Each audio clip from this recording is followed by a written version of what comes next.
All right, everybody, welcome to the playground with the Daycare Dude. Let me get on the screen. Bam, here I am. Welcome, y'all, to the playground with the Daycare Dude. I'm so glad to be here tonight. So glad you guys are here with me. So glad y'all came to. Oh, hold on. What's going on here? Where my sound at? I can't. I need to hire a new director. Okay, I need to hire a new director because evidently my studio director ain't doing no good. Am I my studio? Yes, I'm a studio director. Okay. Oh well, get over it. All right. Hey, welcome to the playground, y'all. I'm so glad you're. Have y'all done what the ticker says? You know, y'all know doggone well what the ticker say. What it say? It say share, y'all. Go ahead and share and tag a friend and let them know that you are here on the playground with us tonight. We're here to play, have a good time, tag another child care professional or a friend, a family member, somebody, and tell them we're here. I'm here with a great friend of mine tonight, y'all. Tonight I have a guest who is like family to me. But outside of that, I admire the work she does. I love her heart for children. I love her heart for people. I love her heart for the conversation that we're getting ready to have tonight. Tonight's topic is simply speak up. Speak up. Tony, what's up? Dr. McCormick, what's up, y'all? Glad to see y'all. Am I saying what's up on this platform? Yeah, I am, okay? Because we're on the playground. We're just having a good time. If this is your first time on the playground, we just have fun. We come in, we enjoy, and we play with each other enough to learn, grow, and go, all right? Learn, grow, and go. Y'all know how that goes. If you didn't, you do now. So again, I'm bringing on somebody who I believe is going to really, really impact the lives of your families, for you providers, for you parents that are watching. I believe that this conversation tonight is really going to help guide many of you into the right direction with some of your children where you may be having some difficulties, or some of those children where you're still trying to figure out how to handle where they are. So what I'm going to do is I'm going to give you 30 seconds. That's all I'm giving you. I don't have much, okay? I don't have much. I'm only giving you 30 seconds to get a friend or a family member in here right now and get these numbers up. 30 seconds are beginning now.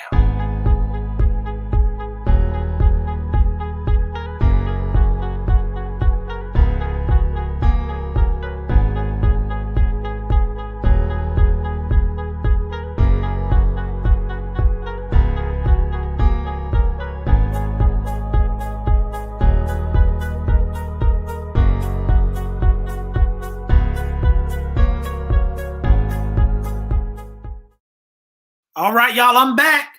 That was my commercial. Did I do okay? I did? All right, cool. Appreciate it. If y'all said no, forget you. Just make sure that you have tagged somebody, because I'm getting ready to bring on this young lady by the name of Mrs. Latoya Comer, y'all. Again, she's a sweetheart. She's a phenomenal person. Again, she's like family to me. We've known each other since high school, and she actually married one of my brothers, one of my best friends. And I want to tell you something real quick. It's because of her that he is who he is. That's my story, and I'm sticking to it, okay? That's my story, I'm sticking to it, all right? That's only because he's watching. That's only because he's watching. No, but the truth is, she's just a phenomenal person, and she has so much to offer. And tonight I'm going to bring her on, y'all. Here it is, Latoya Comer. Y'all. Hey, everybody. These are our sound effects, Latoya. Oh, yeah. Y'all got to hear the rest of them because they don't exist for real, all right? Latoya, it's so good to have you, lady. How are you? So good to be here. I'm well. How are you? I'm doing amazing. Thank you so much for joining me on the playground tonight. I'm so glad that you're here. Yes, I'm glad to be here. Thank you for having me. Yes. So, Latoya, tonight, our conversation, for those of you who are watching right now, thank you for being here on the playground watching. You're watching us live. Those of you who are listening to us on Apple Podcasts or whatever platform you may be listening to us, Google Play, because you have an Android and haven't decided to come over to the bright side yet. I just want to tell you, thank you so much for joining us and being a part of this conversation tonight. We're going to have a little bit of a good time. Those of you who have children, that you have children, you are teachers, you are educators, you are administrators, whatever. I believe this conversation again is going to help you tonight. Tonight's topic is simply speak up. Speak up. Let's talk about it. Tonight, we need to learn, and we're going to learn how to effectively communicate with our children, how to effectively communicate with others. And we're going to go there tonight. But let's start with this. Again, I told you guys I've known Latoya for a long time. And not only knowing her in the way of going to school together. And she's much older than I am, graduated way before me. She's way older than me, way older than I am. But a little bit. Just by a little bit. But as you can tell, she's older than I. But we also have the privilege of working together in the early childhood educational realm. And I don't remember now, guys, we worked for a company that we will not name right now. We will not tell you that it's Child Care Network. And we were there. Wrong. Oh, I shouldn't have said that? Dead wrong. I'll never get endorsed now, will I? I'll endorse myself. Anyway, so we worked with Child Care Network. We had a great time while there. Learned a lot. I learned a lot of what I do now, whether it's the right thing or the things that I don't want to be caught doing because of my time there. And if I just be honest, a lot of us could learn from the places we're in so that we could be prepared for where we're going. I just want to put that out there. Don't despise the place that you're in now because you don't like it. You can learn a lot if you humble yourself. But she and I had the opportunity to work together there, learned a lot while at Child Care Network. And, now I don't remember, Toya, were you there before me? I was not long before, maybe about 6 months or so before. Oh, okay. So you were there before. Yeah. Now, watch this, y'all. Were you there after me too? No, I don't think I was there. You left before me? That didn't work. I don't remember. It's been a while. Okay. I thought you left before I did. I thought she got sick of certain things before I did. So, anywho, but now being in childcare back, when we were doing that was probably 10 years ago or so. It was a minute ago. But you've been in childcare at other places. Now you're in general education. Yes. Leading now, what particular are you in a particular subject, or what grade level are you teaching? Right now, I am teaching second grade. You're teaching second grade. Do you like it? Yes, I love it. I love it. I do. I was fearful initially because prior to that, I taught middle school and I taught math. And surprisingly, because I really don't care for math, but I challenged myself and I ended up loving it. So really? I moved from, yes, I did. I moved from the middle school setting to the elementary school setting. I really just wanted to experience the colorful side of teaching. In middle school, things kind of get, I don't want to say bland, but the children are trying to find themselves and they don't have time for the corny antics of the teachers and the shenanigans. And so you still got daycare in you. So you still got to act silly sometimes. Yeah. Listen, you can take me out, but you can't take it out of me. It's in there. So yeah. Well, I'm loving the fact that you've even after, I don't want to say leaving, but pulling from early childhood education, you didn't leave education. And one of the things that I try to help people to understand is how important early childhood education is. I want parents to know how important early childhood education is. I want teachers to understand how important what they're teaching in early childhood education is. Even like in my school, we I make sure that in our childcare facilities that my teachers understand upon hire how important it is to teach these children, how important curriculum is to us. Therefore, it would be even more important to these parents. You know what I'm saying? And so some teachers may not understand that. I want you to tell us, just because you've come out of ECE into the GE, my question to you is, how valuable can you see the difference between a child who went to daycare possibly, or a child who was in a structured childcare facility, and a child who just went from home straight into the learning setting? Absolutely in many aspects. One of those aspects being really their pragmatics or their social skills, the learning how to share, turn taking, how to play, because as many people may not know that it is possible for a child to not know how to play.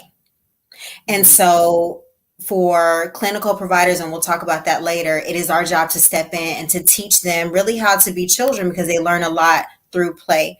So I can tell a major difference. Also really with transitions, being in a structured childcare setting, you all really enforce the ability to transition from one activity to another. And so that's something that they really generalize and carry over. Whereas children who are just, coming from home, especially those who don't have siblings, they struggle with that a bit.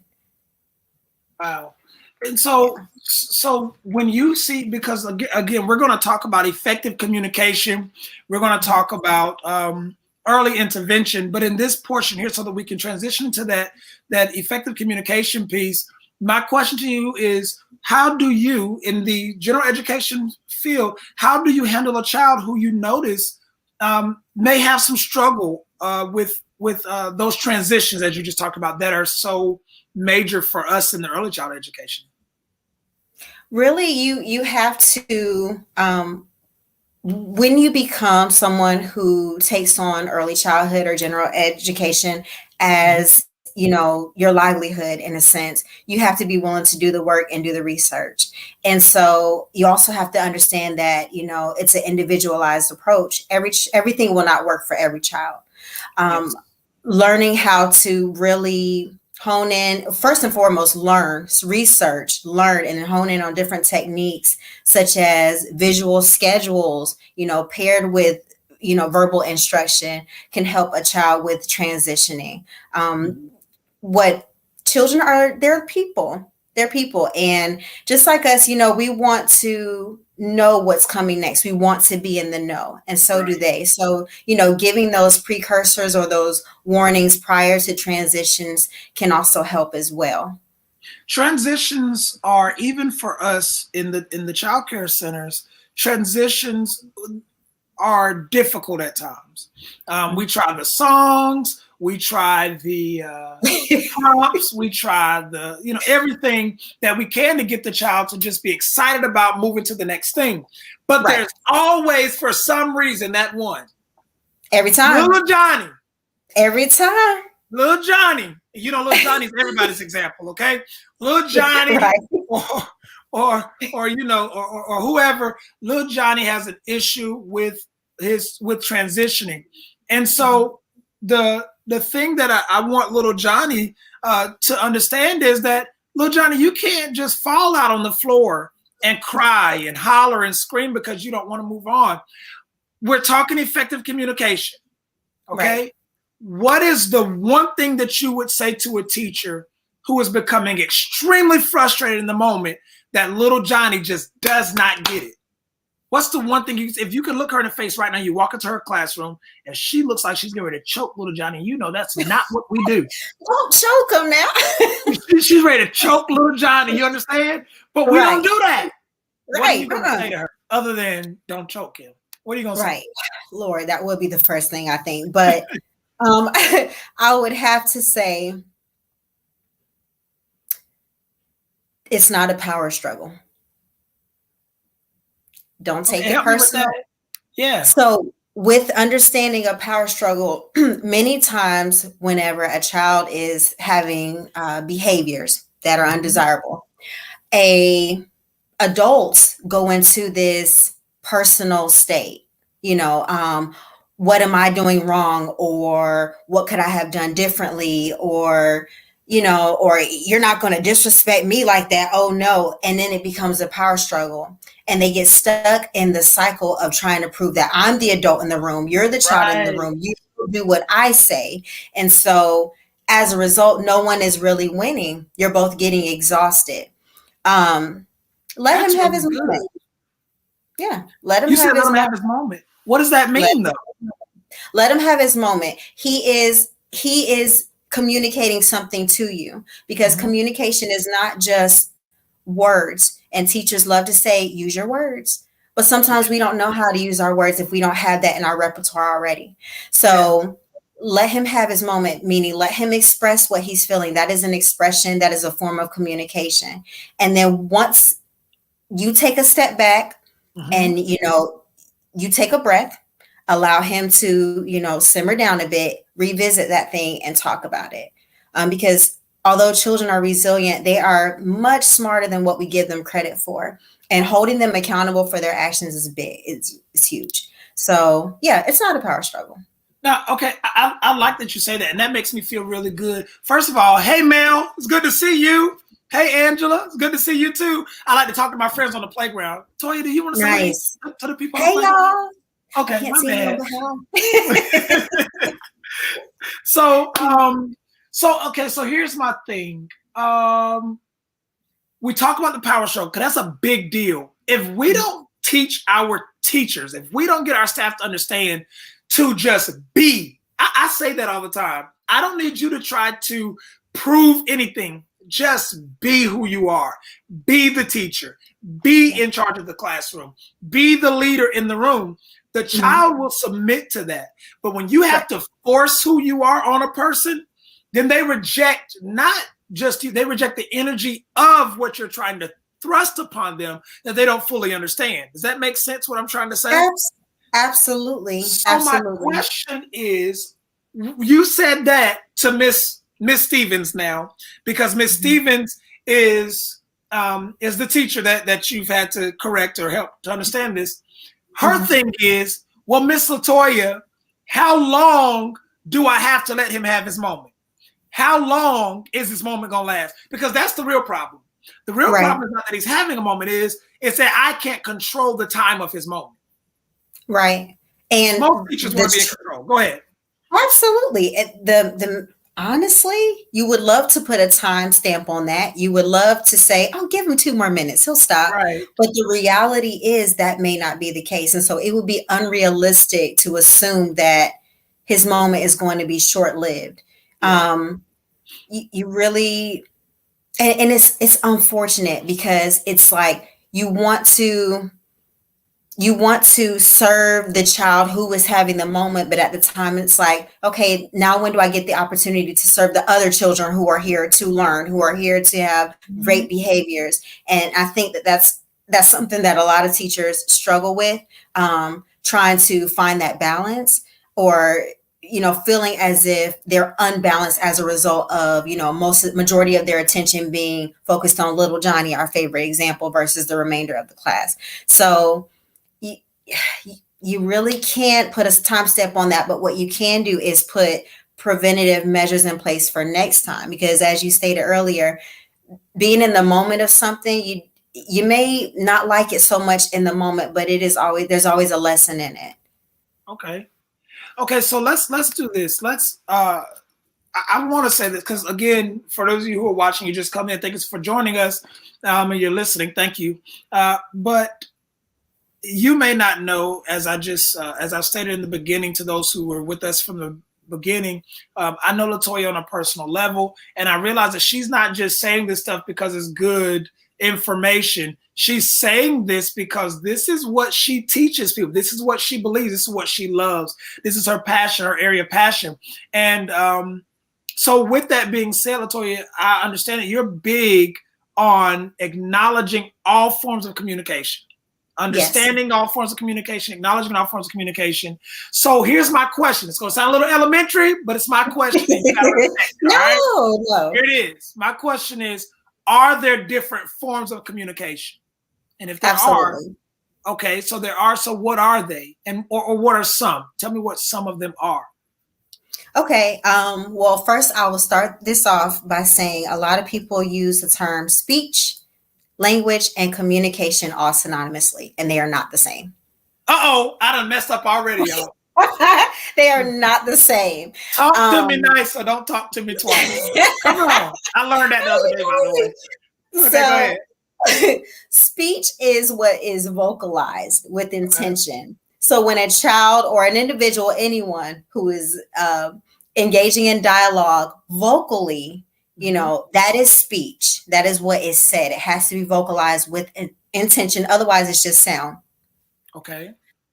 Language is it's like a system of rules. So language has everything to do with how we say something without necessarily verbalizing it all the time.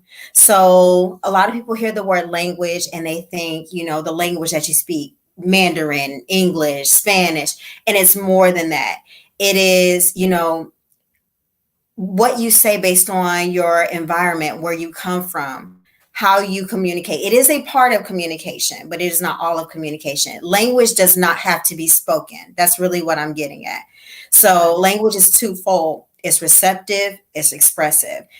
Long before we learn to express ourselves through speech verbally, we learn the receptive portion of it. So there's speech, what we say, language. It can be any form. It can be what we say. It can be sign language. It could be gestures. It could be pictures, devices. It could be a plethora of things. And then communication is a combination of the two. The dialogue that happens between the sender and the receiver. So there's that. In terms of the different forms of communication, well, those were embedded in the definition of language. Language does not have to be spoken. So you have to acknowledge every form. So it may be little Johnny falling out on the floor. It may be body language. If they're uncomfortable with something, it may be a facial expression. It may also be a child who cannot express themselves verbally, but they need pictures to express themselves. And that's what we call augmentative communication, when they have to use their fingers, to do the work, as well as sign language. So they're all different modalities. And the most important thing, I think, is teaching people to acknowledge them all on the same level.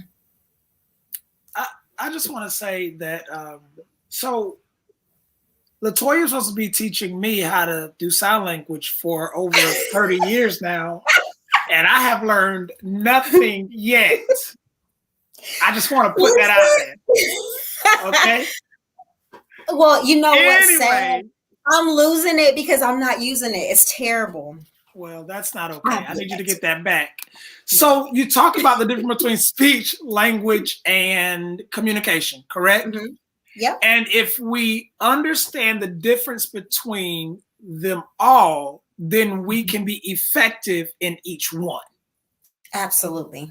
The more you spoke about the differences, the more I became familiar with my expectations of my staff when they communicate. Was that right? Communicate? Yeah. Okay, when they communicate with the children. Okay, when they communicate with the children, I became more familiar with it. And what I mean by that is I know what I expect. I don't expect you to put your finger in a child's face. I don't expect you to stand over a child and have them intimidated by you. I don't expect you to yell and raise your voice at a child. I have expectation for you to come to the child's level, deal with them where they are, approach them with a tone that they will be able to receive, and they'll be able to find comfort in the instruction that you give them. But I did not take into consideration the differences between language in itself and speech in itself. She's a mom, guys. This is what happens. I'm sorry, y'all. It's okay. You a mama. Communication. Let's see how she handles this moment, y'all. Let's see how she communicates with her children. But again, just for our listeners, I want you guys to understand that the importance of it all is language, and language being, not me understanding now the difference between language and speech. I understand my expectation and why I have the expectation of them communicating the way that I want them to communicate. You know what I'm saying? I know I just said a lot at one time trying to get it all out, but just trying to get them to understand that. So that's what's important, important for us to do. Okay, for us to understand. I think that's good for our teachers to get. So here's the question. When I talk about the teachers and how they communicate, so on and so forth, what are some of the advantages or the disadvantages, of our teachers in the classroom? Or what are some of the disadvantages that they face when they fail to effectively communicate? What do they face when they fail to communicate effectively? Behaviors. and I don't say that in a way to, I don't want them to assume that I just mean, again, falling out on the floor, tantrum, screaming. Not that all the time. That a lot of the times, but not that all the time. Sometimes it can show up as just a lack of interest or boredom or when we don't reach a child where they are, one of the way that they need to be reached, that's important. One of the disadvantages is the fact that we can lose them. And so, as I said earlier, if this is your livelihood, it is something that you really have to feed. It's something that you have to do, the research on, find out what the best practices are. And they're constantly being updated and constantly being modified. And you have to stay with the times because you're in the times. Right. So you lose your lose the interest of your child. Children who are confident are more successful. And to build a confident child, you have to reach them where they are, and you have to make things obtainable for them, if that makes sense. Yeah. So, and I like that you said to build the child. Mm-hmm. We don't realize that we are part of a constructing when it comes to how we handle children, or doggone how we handle people, how you handle your friends, your family, your spouse, your brother, your sister, your auntie, your cousin, whatever. The child that you teach, the person that you work with, you are a part of their life of construction, and I think that's important. How we communicate with them absolutely matters. And what you're saying, it makes perfect sense. So let me ask you this. What is considered non-effective communication? What's not working? Well, I would say that non-effective communication is any form of communication that is one-sided, and is any form of communication that lacks opportunities. So, for example, wait. Say that again. That was good. I'm trying to remember that. That thing was good, girl. That thing was good. Go ahead, say it again. So, ineffective communication is any form of communication that is one-sided, and is any form of communication that lacks opportunities, is limited in opportunities. Are you saying, when you say limited in opportunity, are you speaking of opportunities to express myself after you get done saying your one-sided point, or opportunity for me to do something? Really, for you to... I was really thinking at it from the side of expressing yourself, but honestly, it can be twofold. It can be both. It can be both. So, if there is a term, and I learned this years ago and it stuck with me, as odd as the word is, it's loquaciousness. Have you ever heard that word? No, and I probably won't say it. I thought that might have been somebody's name. Yes! It sounds like a name, from back in the day. Right. So loquaciousness is literally the definition for talking too much. Well, you know what? I find myself to be pretty loquacious at times. You know what? And certain arenas, that is perfectly fine. That is perfectly fine. But whenever you are, really supposed to be engaging in dialogue, and a lot of people don't realize you have to dialogue with children, especially when they're younger, because that is when their language is being built. That is their foundation. You have to allow them the opportunity. Don't talk at them, talk to them. Yes. And there's certain things, when I say wait time is an example of, not giving wait time, is an example of ineffective communication.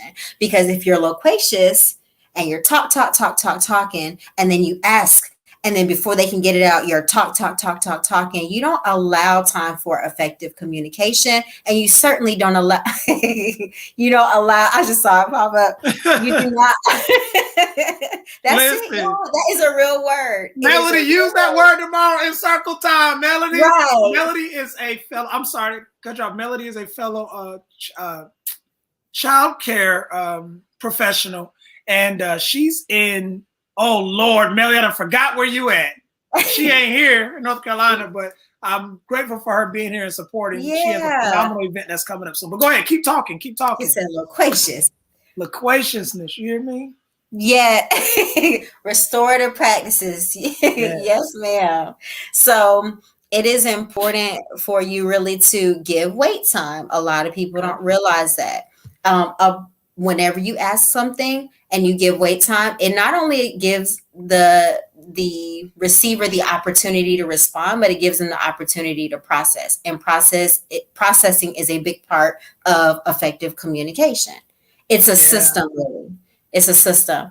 Well, that's Aside how our from mind works psychologically. exactly. We've got to understand that it takes a moment for us to fully process so anyone else's language. I'm not being funny this time. Now, is it their language? It's not their speech. It's their language. How they communicate. Speech is what you say. Language is how you process it, and you can have language without speech. I'm gonna see if I'm gonna mix this up.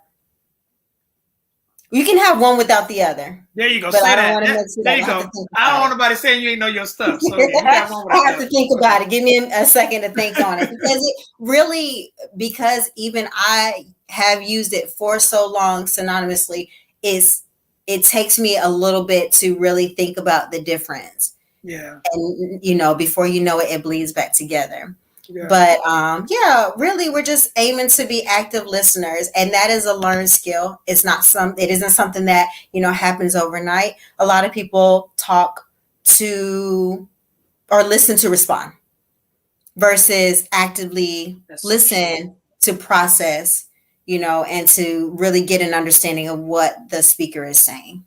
And you know what? Some of y'all wouldn't be single today if you would learn Oh, that's okay. My bad. Single people trying to give single people advice. Here we go. First problem. But honestly, I've learned that. I've learned from my mistakes in life that if you learn to listen, not to respond, you don't listen to respond, because the whole time they're talking, you're trying to figure out what you're going to say next to counteract what they say. But Absolutely. You listen to understand. You listen to understand. But anyway, all right, let's move on, because Mel, look, there go Mel again. She's staying on us tonight, y'all. All right, I'm being pretty loquacious tonight. There it goes. Yeah, look at it. There it is. All right, listen. So we're talking about effective communication, all these great things, and I don't want you guys to leave us. Please don't leave us yet. Again, tag some more people if you will. But before we go, we've got to deal with this early intervention piece, because we talk about the need to communicate effective so that we can bring down behaviors, and so that we can refrain from behaviors popping up in our classrooms or even in our homes. Because let's be honest, some of the behaviors are not displayed in the classroom. Some of them are displayed at home. I know we have some parents that come and ask us, how is it that you send in messages through the app every day saying how great little Johnny is and how he's a good listener, how he shares, but at home, he hates his sister. At home, he's disrespectful. At home, he doesn't listen. At home, he doesn't use the potty. But at school, he does it all. Well, how are you communicating in the home? So my question to you now, we talk about early intervention. Intervention. What is the misunderstanding? Let's start with the wrong first, okay? What is the misunderstanding that many people have on the effectiveness of early intervention? Why don't they want it? What is the misunderstanding they have of early intervention? I personally believe, from a mom's standpoint, from a teacher's standpoint, from a clinician's standpoint, that many people believe that because children are so young in the early intervention stage, that the services that is provided through early intervention will not stick or will not be purposeful in a sense. And so really it's a waste of time. And I may be reaching here, but can I say it?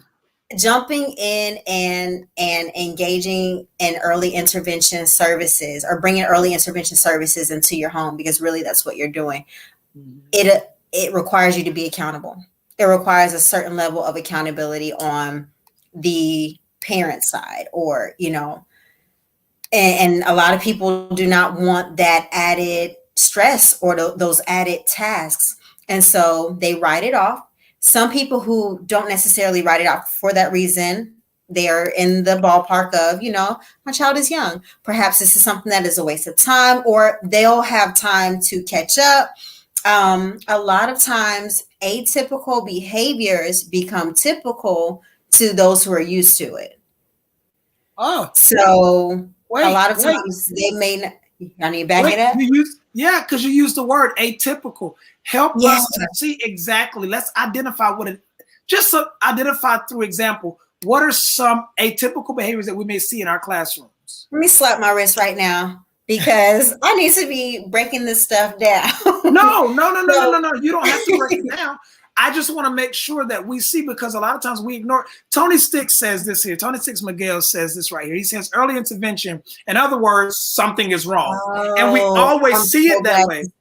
Yeah, something is wrong. You always have my back. He be having your back. Who is this guy? He has my back. That's my honey. Oh, that's your man.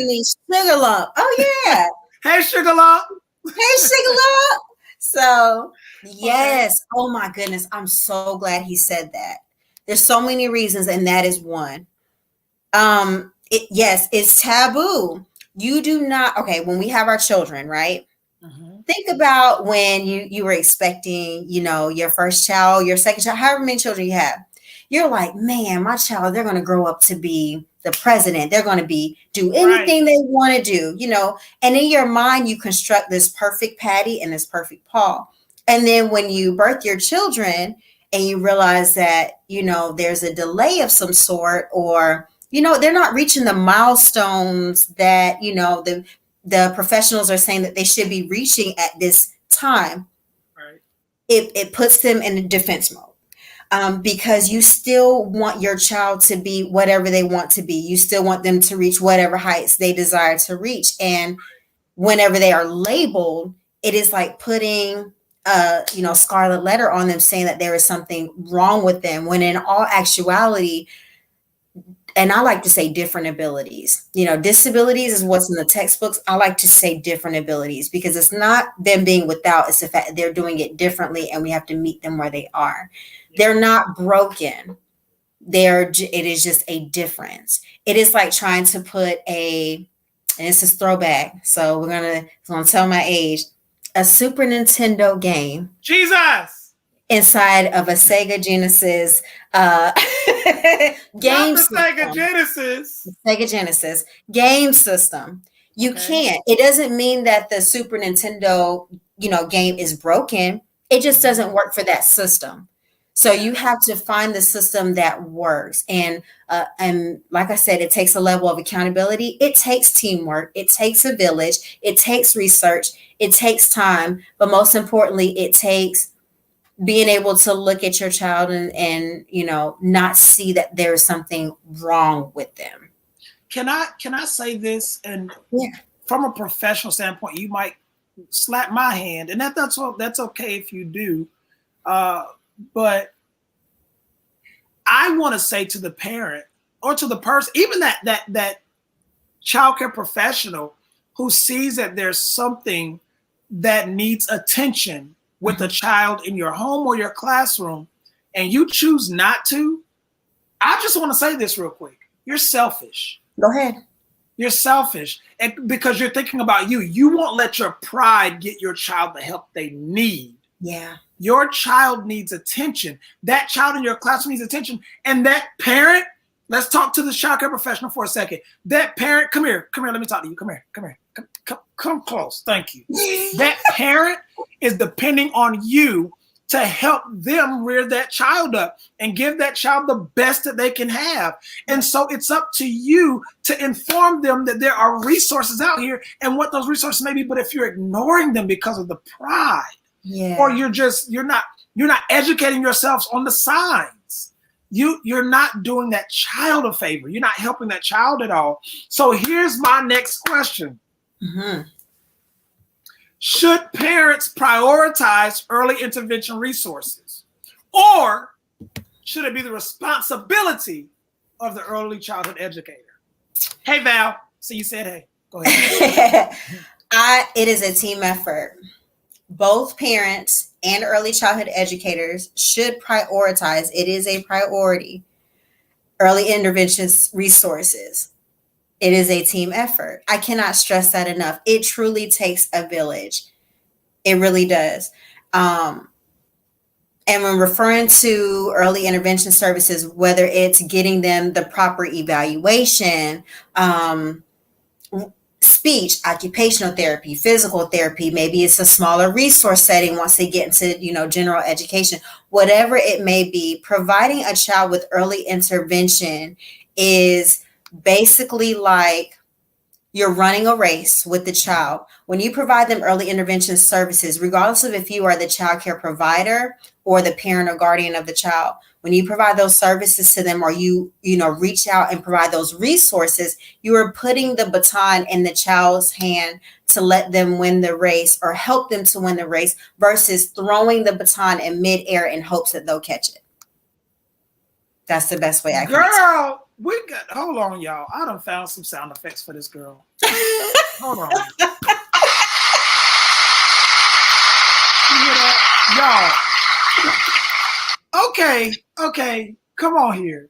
Like, I love the example that you gave. I'm going to use it in a sermon one day. I don't plan to use it, but I'm going to use it. But no, I love that you talk about this. And I mean, Miss Mel is eating this up. She might. Now, I'm going to tell you, Miss Mel hosts an international conference for early childhood educators. And she's actually it's actually coming up extremely soon. And you might be somebody she's going to be calling soon because she's eating this up. She's loving this information. She's not calling. but I love this. I love this. I love that you gave the example of the baton in the race itself, because it's so much easier for us to pass the baton rather than to throw the baton. Because a lot of times, regardless of if we pass it or we throw it, we still have the expectation. Look what she says. She says, you already know. Yeah. But regardless of if we pass it, and here's the real problem. If we pass it or throw it, we still expect them to catch it and keep running. Yeah. It's not fair. It's not fair. When I ran track, it's a yes, absolutely. It's a disservice. And so I love that you said that it should be a partnership between the parent and the child care center, those educators, Absolutely. I want to read this comment from Valerie Sinkler here, one of our viewers. She says, when I was teaching autistic children, I pointed out triggers and responses that the mom didn't realize it was an issue. Mind you, I was on the job for a month, and the supervisor that had been there for 5 years, she was questioning my findings. What do you have to say to her? How could something like that even happen, Latoya? When somebody just comes on the job and in 1 month she's finding things that's helping the parent, but someone that's been there 5 years is surprised by these things. How does something like that happen? Thank you, Val, for your comment. Thank you so much. Really, it is that, man, it's a couple of things. It's that piece that I mentioned earlier where atypical behaviors become typical to people who are used to seeing them. So if there is a red flag, that's the atypical behavior. It's the red flag, like, something's different here. Something is not connecting here. Well, mom is used to seeing this child, exhibit these behaviors. And let's pretend like this is the only child. Well, you have nothing to compare it to. With the child care provider, it could be a culmination of things. It could be really the lack of knowledge behind, what those triggers are or what those signs are. It can be, Johnny just does that.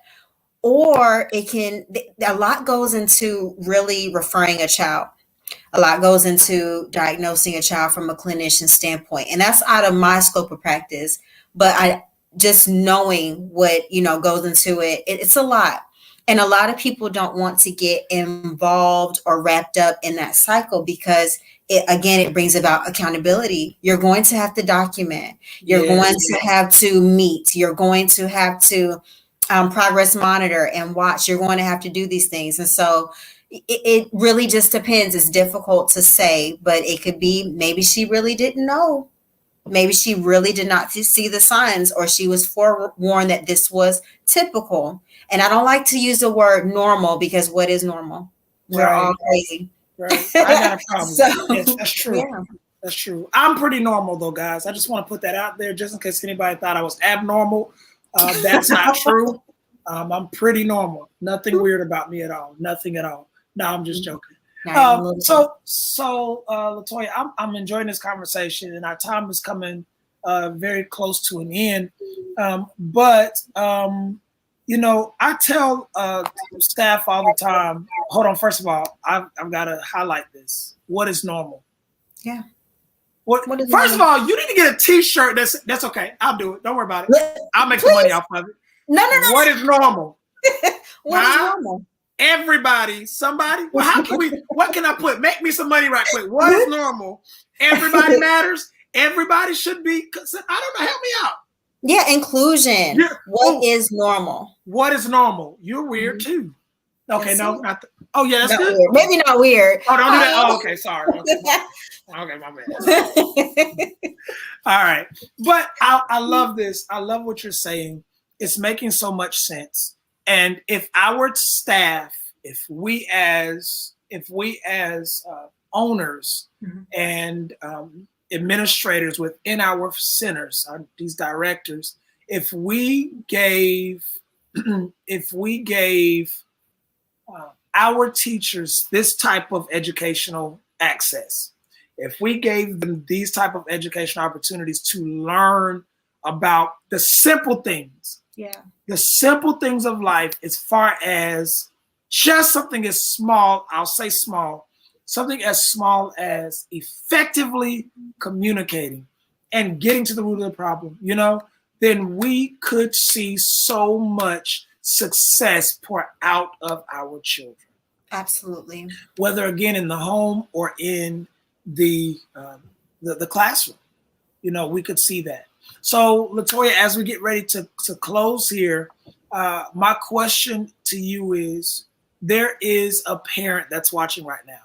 There's a childcare provider that's watching right now. There is a director that is watching at this very moment. And in this moment, they need to hear you give them some advice for the trouble that they're having with getting to the bottom of what's wrong in their classroom. Mm-hmm. Take a few moments, and would you just talk to that individual and kind of just give them some insight or give them a little help with how they can get through this, how they can journey through. Absolutely. So I will I'm actually going to ask a few questions just for you to ponder on, because I think that will help kind of, you know, get your brain juices flowing and your creative juices flowing and all of that. So when you think about communicating effectively, when you think about advocating for a child, ask yourself these questions. Have you ever had someone to keep talking at you when you already feel overwhelmed? Have you had someone talk to you in a foreign language to make you feel incompetent? Have you ever had someone use words that you had no idea what they meant, or give you a long list of directions on how to assemble something with no instructions? Have you, had someone give you a task to do, but they never give you indication of when you will be done? Have you ever had someone yell at you thinking that if they talk louder, that they will be easily understood? Have you ever had someone to only tell you when you're doing things incorrectly? So, take all of those scenarios and apply it to that child who may not be, developing at the pace in which they're supposed to be developing. Those children who have the red flags. Put yourself in their shoes.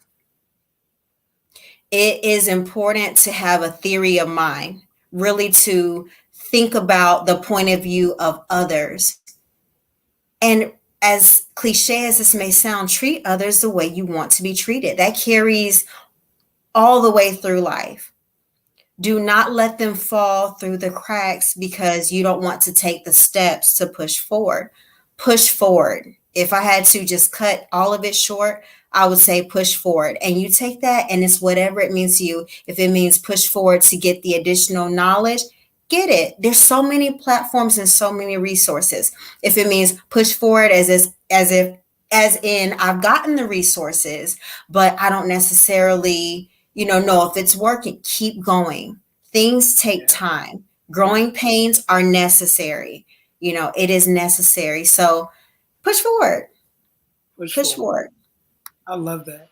I love you saying push forward. I'm not on the screen. Get me back on the screen. Get me back on the screen. Oh, there we go. All right, here I am. I'm back. All right. He's back. We got to get a new staff. They don't pay attention. All right. Tony Sticks Miguel says, what's y'all's Cash App? Let me tell you something. My Cash App. Right. You need mine or that woman over there? Because my Cash App? I'm sure. No, I'm just joking. I'm sure she's going to send me whatever money you send her. Amen. Amen. There we go. All right. So we'll use that one tonight because I don't have anything else. What is your Cash App, Latoya? So that just in case somebody else wants to sew into you tonight. What is your Cash App? Oh, okay. Do I put it in the chat? No, you can tell me right now and I'll put it in the chat for you. Okay. Is it bad that I don't know it by heart? That's how you know I don't even...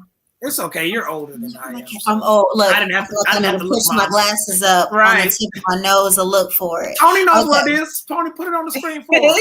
Right. The $, of course. And it's Mrs. Comer. There's no spaces, no capitals, none of that. MRSCOMER 23.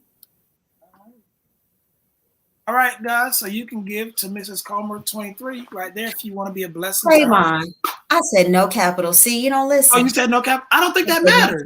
Does that matter? Does it matter? I don't know. I don't think it matters. You about to get old for real now. Don't be that old. Oh, Lord Jesus. She might be old for real, y'all. Right. Doesn't matter. Right. Y'all don't use all caps, okay? But y'all can sew it to her tonight if y'all like to. You can give.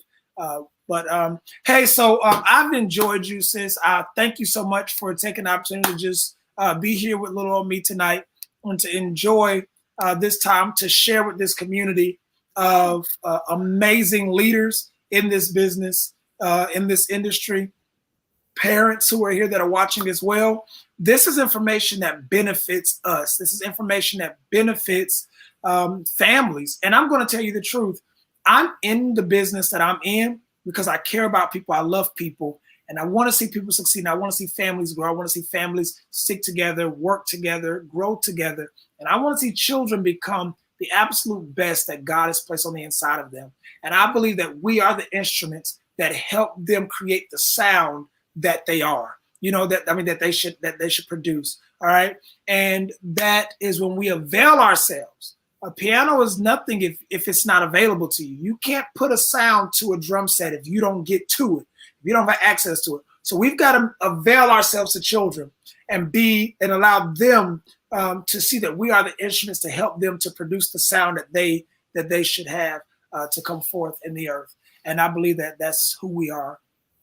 So tonight I'm just so grateful. Tiffany Hayes, thank you so much for joining us. Thank you for being with us. We appreciate you so much. Hey, Tiffany. Oh, you know Tiffany. Hey, Tiffany. I do. Tiffany. Well, we're so glad that Tiffany's here tonight, and we're so glad all the rest of you are here, and you've been here again. To her, what you call him earlier? You didn't call him your boo. What you call him earlier? Oh, my sugar pie. Sugar. Yeah, her sugar. So thank you so much, Sugar, for joining us tonight. We appreciate you. Cena, so good to see you. Thank you so much.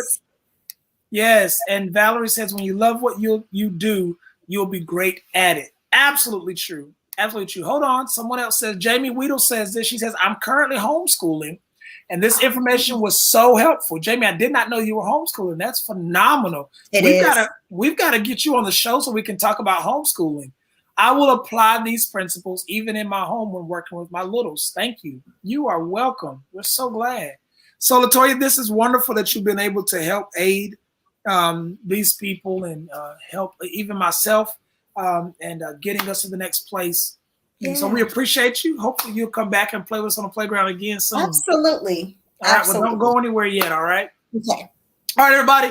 Hey, thank you guys so much for joining us tonight. We're so glad that you came here to be a part of the playground. If you have not done so yet, go to your Apple Podcast or whatever. If you still have those Android things, go ahead and go to whatever podcast platform you can find there and subscribe there. Please, if you haven't yet, go to our YouTube channel at The Daycare Dude. Follow me on Instagram at The Daycare Dude as well. You can follow Mrs. Comer here as well, guys. Did you know that? I want to show you where you can follow her. I'm going to tell you. Hold on. I'm going to pull it up.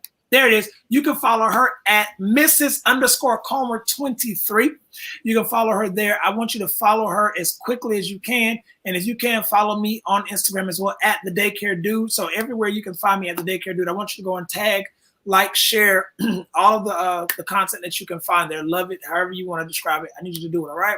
Thank you so much for joining us here. Thank you so much for joining us here on the playground as we went from the monkey bars all the way over to the doggone slide, and then we went from the slide and ended up somewhere else playing. And then after we got to playing with that, we whatever. Okay.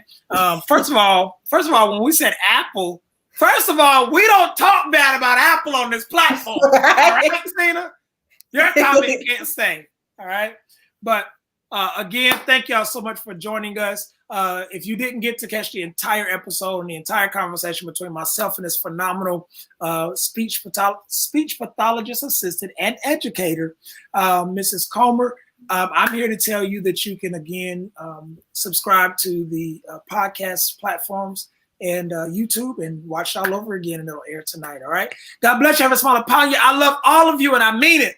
Don't you forget about it, okay? You guys take care and have a great night. We'll see you soon.